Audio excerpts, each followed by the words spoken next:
सर्वांना नमस्कार. ऑनलाईन अकॅडमीमध्ये सर्वांचं स्वागत आहे. तर मित्रांनो, आज आपण घेणार आहोत पाचवा तलाठी पेपर, जो की खूपच महत्त्वाचा आहे. आणि या प्रश्नपत्रिकेमध्ये आपण संभाव्य प्रश्नांचा समावेश केलेला आहोत, जे की सर्व घटक यामध्ये ॲड झालेले आहेत. तर आजचा हा पेपर आपण चालू करण्यापूर्वी जर या चॅनलवरती कोणी नवीन असेल तर या चॅनल अगोदर सबस्क्राईब करायचं आहे व बेल आयकॉनवरती क्लिक करायचे, म्हणजेच तुम्हाला नवीन व्हिडिओचे नोटिफिकेशन्स मिळत जातील. हा व्हिडिओ तुम्हाला शेवटपर्यंत पाहायचा आहे, म्हणजेच या व्हिडिओचा सुद्धा तुम्हाला परीक्षेमध्ये नक्कीच फायदा होईल. तर आजचा व्हिडिओ चालू करू आपण पहिल्या प्रश्नापासून. पहिला प्रश्न असा आहे, विंचू चावला हे प्रसिद्ध भारूड कोणी रचले? विंचू चावला हे प्रसिद्ध भारूड कोणी रचले? तर यासाठी योग्य उत्तर राहणार आहे पर्याय क्रमांक 1, एकनाथ यांनी रचले. पुढचा प्रश्न, साधना साप्ताहिकाचे संस्थापक संपादक टिंब हे होते. साधना साप्ताहिकाचे संस्थापक संपादक कोण होते? तर यासाठी 4 पर्याय दिलेले आहेत. तर योग्य उत्तर असणार आहे पर्याय क्रमांक 2, साने गुरुजी हे होते. पुढचा प्रश्न, आनंदाचे डोही आनंद तरंग आनंदचे अंग आनंदाचे हा अभंग कोणी रचला आहे? अभंग दिलेला आहे, ते पुन्हा अभंग वाचू आपण. आनंदाचे डोही आनंद तरंग आनंदाचे अंग आनंदाचे हा अभंग कोणी रचला आहे? तर यासाठी योग्य उत्तर राहणार आहे पर्याय क्रमांक 3, संत तुकाराम यांनी रचला आहे. पुढचा प्रश्न, शिपाई शूर होता या वाक्यातील शूर शब्द काय आहे? शिपाई शूर होता हे वाक्य आहे, तर यामध्ये शूर या शब्द काय आहे? तर यासाठी योग्य उत्तर येतं पर्याय क्रमांक 4, शूर हा शब्द विशेषण आहे. पुढचा प्रश्न, अय्या किती सुंदर चित्र हे वाक्य टिंब आहे. वाक्य इथे दिलेलं आहे, अय्या किती सुंदर चित्र. तर हे वाक्याचा कोणता प्रकार आहे? उत्तर येतं पर्याय क्रमांक 2, उद्गारार्थी वाक्याचा प्रकार आहे. पुढचा प्रश्न, इतिश्री करणे या वाक्यप्रचाराचा अर्थ कोणता आहे? इतिश्री करणे, तर या वाक्यप्रचाराचा अर्थ कोणता आहे? उत्तर येतं पर्याय क्रमांक 1, शेवट करणे. इतिश्री करणे म्हणजेच काय? शेवट करणे. आणि ओनामा करणे म्हणजेच सुरुवात करणे. पुढचा प्रश्न, क्षुत्पिपासा या शब्दात एकूण किती व्यंजने आहेत? प्रश्न आहे, क्षुत्पिपासा या शब्दामध्ये एकूण किती व्यंजने आलेली आहेत? तर यासाठी योग्य उत्तर येतं पर्याय क्रमांक 3, 6 व्यंजने आलेली आहेत. पुढचा प्रश्न, खोंड या शब्दासाठी विरुद्धार्थी शब्द कोणता येईल? इथे एक शब्द दिला आहे, खोंड आहे हा शब्द. तर याचा आपल्याला विरुद्धार्थी शब्द शोधायचा आहे.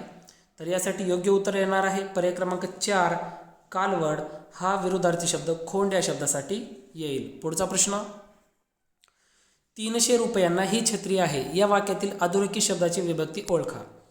वाक्य दिलेलं आहे, 300 रुपयांना ही छत्री आहे आणि रुपयांना या शब्दाला अधोरेखित केलेलं आहे. तर ह्या शब्दाची विभक्ती कोणती आहे?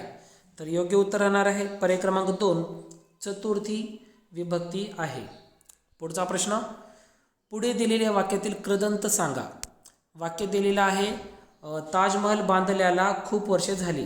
ताजमहल बांधल्याला खूप वर्ष झाली. तर याच्यामधील आपल्याला कृदंत सांगायचं आहे. तर योग्य उत्तर राहणार आहे पर्याय क्रमांक 4, बांधल्याला. पुढचा प्रश्न, टिंब या देशासोबत भारताने नमामि गंगे योजनेकरिता करार केला आहे.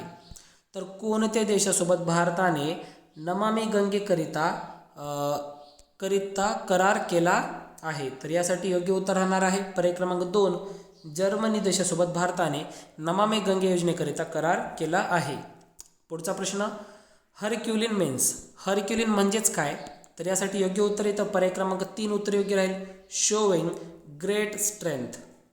पुढचा प्रश्न, his son is industrious the underline word means. वाक्य दिलेलं आहे आणि अंडरलाईन केलेलं आहे इंडस्ट्रियस या शब्दाला. तर इंडस्ट्रियस या शब्दाचा अर्थ काय आपल्याला सांगायचं आहे? उत्तर येतं पर्याय क्रमांक 3, द हार्ड वर्किंग. पुढचा प्रश्न, which is longest river in India fill in the article. आपल्याला या वाक्यामध्ये आर्टिकल टाकायचं आहे. Which is longest river in India. तर यासाठी योग्य उत्तर राहणार आहे पर्याय क्रमांक 3, द आर्टिकल येईल. Which is the longest river in India. पुढचा प्रश्न, pull the rope tick mark the correct passive voice. इथे एक वाक्य दिलेलं आहे पुल द रोप नावाचं. तर याचं आपल्याला पॅसिव्ह व्हॉइस कोणते हे सांगायचं आहे. 4 पर्याय दिलेले आहेत. तर यासाठी उत्तर येणार आहे पर्याय क्रमांक 4, let the rope be pulled हे योग्य उत्तर आहे. पुढचा प्रश्न, Which one of the following sentences is grammatically correct? There are 4 sentences. Out of them, one is correct. 4 इथं आपल्याला वाक्य दिलेले आहेत, त्यापैकी फक्त एकच वाक्य ग्रॅमॅटिकली करेक्ट आहे. तर यासाठी कोणता पर्याय आहे? उत्तर येणार आहे पर्याय क्रमांक 3. Those books are mine. हे वाक्य ग्रॅमॅटिकली करेक्ट आहे. पुढचा प्रश्न, choose the correct form of adjective. ॲडजेक्टिव्हचं योग्य रूप आपल्याला वापरायचं आहे. वाक्य दिलेलं आहे Priya is than her sister. तर इथं आपल्याला योग्य ॲडजेक्टिव्हचं रूप टाकायचं आहे. उत्तर येतं पर्याय क्रमांक 2 वायझर.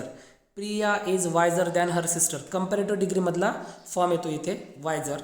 वाईजचं वायझर होतं. पुढचा प्रश्न, he had learned English before he to England. Fill in the blank आहे.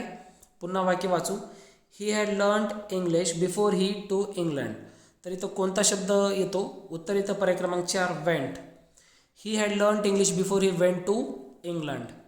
Next question, choose the imperative sentence from the following.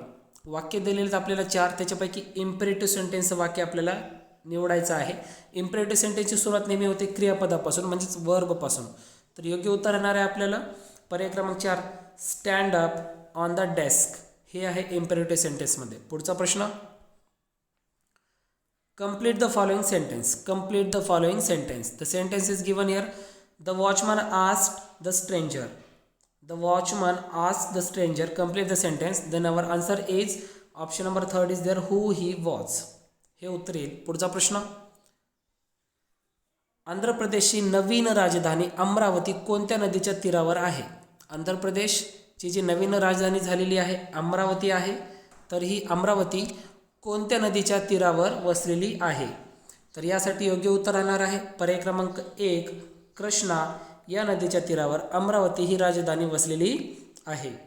पुढचा प्रश्न, फ्लिपकार्ट ही कंपनी कशाशी संबंधित आहे? फ्लिपकार्ट ही कंपनी कशाशी संबंधित आहे? तर यासाठी योग्य उत्तर येतं पर्याय क्रमांक 4 ई कॉमर्सशी संबंधित आहे. पुढचा प्रश्न, माजुली हे बेट कोणत्या नदीशी संबंधित आहे? माजुली हे बेट कोणत्या नदीवर आहे? तर यासाठी योग्य उत्तर येणार आहे पर्याय क्रमांक 2 ब्रह्मपुत्रा या नदीशी संबंधित आहे. पुढचा प्रश्न, टिंबटिंब हा वायू हवेपेक्षा हलका आहे. तर कोणता वायू हा हवेपेक्षा हलका आहे? तर योग्य उत्तर येणार आहे पर्याय क्रमांक 3 हायड्रोजन हा वायू हवेपेक्षा हलका आहे.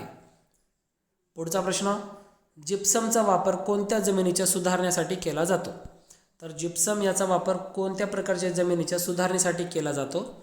तर याचं योग्य उत्तर येतं पर्याय क्रमांक 1 54 प्रकारची जमीन. पुढचा प्रश्न, भारतीय वन संशोधन संस्था टिंबटिंब येथे स्थित आहे. भारतीय वन संशोधन संस्था ही कोठे स्थित आहे? कोठे आहे? तर याचं उत्तर येतं पर्याय क्रमांक 4 डेहराडून येथे भारतीय वन संशोधन संस्था आहे. पुढचा प्रश्न, राणी पद्मिनीची कथा कोणत्या राज्याशी निगडीत आहे? राणी पद्मिनी यांची कथा कोणत्या राज्याशी निगडीत आहे? तर याचं उत्तर येतं पर्याय क्रमांक 2 चित्तोड राज्याशी संबंधित आहे.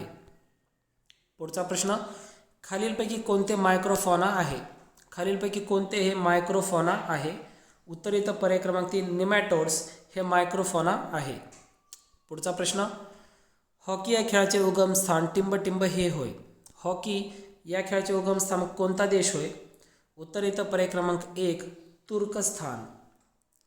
पुढचा प्रश्न, कृष्णा नदीचा उगम कोठे पावते? कृष्णा नदी कोठे उगम पावते? उत्तर येतं पर्याय क्रमांक 2 महाबळेश्वर येथे कृष्णा नदीचा उगम होतो. पुढचा प्रश्न, सामान्य निरोगी माणसाचा रक्तदाब कोणता असतो? सामान्य निरोगी माणसाचा रक्तदाब कोणता असतो? उत्तर येतं पर्याय क्रमांक 4 120/80. पुढचा प्रश्न, भारताचे सध्याचे अर्थमंत्री कोण आहेत? भारताचे सध्याचे अर्थमंत्री कोण आहेत? तर मित्रांनो, या प्रश्नाचं उत्तर तुम्हाला द्यायचं आहे. पर्याय दिलेले आहेत रामनाथ कोविंद, निर्मला सीतारामन, रघुराम राजन, शक्तिकांत दास. या 4 पर्यायापैकी जो योग्य असेल तो मला तुम्ही कमेंटमध्ये सांगायचा आहे. तर मित्रांनो, हा जर व्हिडिओ तुम्हाला आवडला असेल तर व्हिडिओला लाईक करा, कमेंट करा, शेअर करा, चॅनल सबस्क्राईब करा. लवकरच भेटू पुढील प्रश्नपत्रिकेसोबत. धन्यवाद.